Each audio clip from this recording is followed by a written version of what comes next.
RI को अतिरिक्त तहसिलदार अश्लीलाचरण अभियोग एने पिपिली थाना एतला देते महिला आरआई गत 24 तारिख में पिपिली तहसिल कार्यालय होता बैठक में जोग देते महिला आरआई बैठक शेष होगा प्रबल वर्षा होता देखि से कार्यालय अटकी रही इस समय पिपिली अतिरिक्त तहसिलदार प्रबोध कुमार महांती अश्लीलाचरण करथिबा अभियोग होइछि। एने महिला आरआई जनक पिपिली थाना लिखित अभियोग करिसेंति पिपिली पुलिस एक मामला रुजु करी तदंत चलाइछि।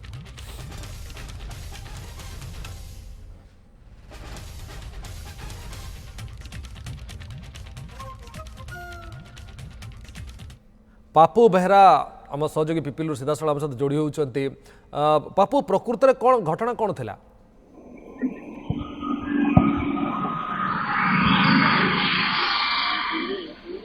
देखो सूर्या दैनिक दिन पिपिली रे लज्जाजनक परिस्थिति सृष्टि होछि एवं यौन निर्यातना दिया जाउछि छोट छोट शिशु हुंतु एवं आज जो मानसिक विकारग्रस्त महिला अछंती पिपिली रे दिन को दिन एभली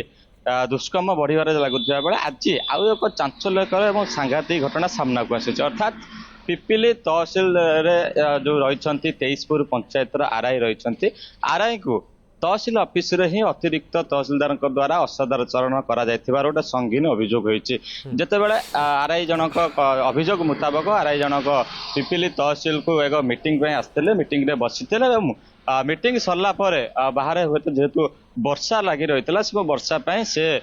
तहसिल रूम रे ही अपेक्षा करते यही समय अतिरिक्त तहसिलदार जे रही प्रबोध कुमार महांती से पाखक जाइए सेठारे असदाचरण करने सहित मंद उद्देश्य नहीं खराब व्यवहार करते अशालीन व्यवहार करते देहर हाथ मारिबा सहित विभिन्न संवेदनशील जगह को टच करते जहाँ अभियोग दर्शाई आरआई जनक। तेबे ये दिन को दिन घटना ये बढ़ुवा बेले यहाँ नहीं स्थानीय बुद्धिजीवी मूल्य क्षोभ प्रकाश पाई गोटे निरपेक्ष तदंत दावी कर आम सहित अच्छा जे 23पुर जिला परिषद जी अच्छा सहित प्रतिक्रिया नवा आज्ञा पिपिली ये दिन को दिन घटना वृद्धि कर लगी आज गोटे सांघातिक घटना घटी आरआई को अतिरिक्त तहसिलदार जी अच्छा सचेतन कराई तमाम घटना को आपण केम देखुछन? सर्वप्रथम धन्यवाद देवी आपण मानकु गणमाध्यम प्रतिनिधि मानकु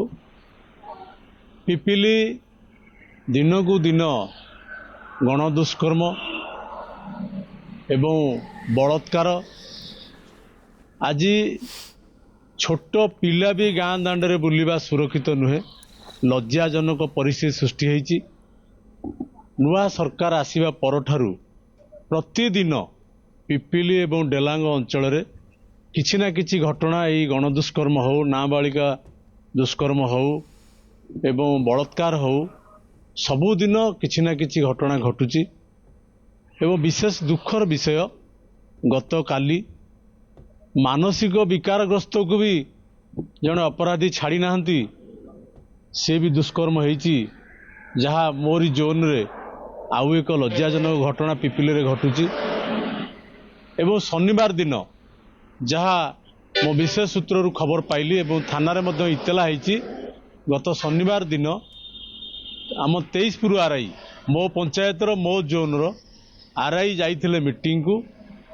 आरआई को मीटिंग सरिबा परे जड़े ओएस अफसर वरिष्ठ अधिकारी किभली भाव रे बलात्कार करिसेंती एवं संवेदनशील जगार से तांकर विभिन्न प्रकार स्पर्श करिसेंती जहाँ से इतला देइसेंती एवं जहाँ से कहिसेंती जोटा अत्यंत दुर्भाग्यजनक कथा अत्यंत दुखर कथा एभली जड़े वरिष्ठ अधिकारी निश्चित बापू ये घटना पर तदंत हबार आवश्यकता रोचे। बहुत बहुत धन्यवाद बापू अपना समस्त सूचना पाए।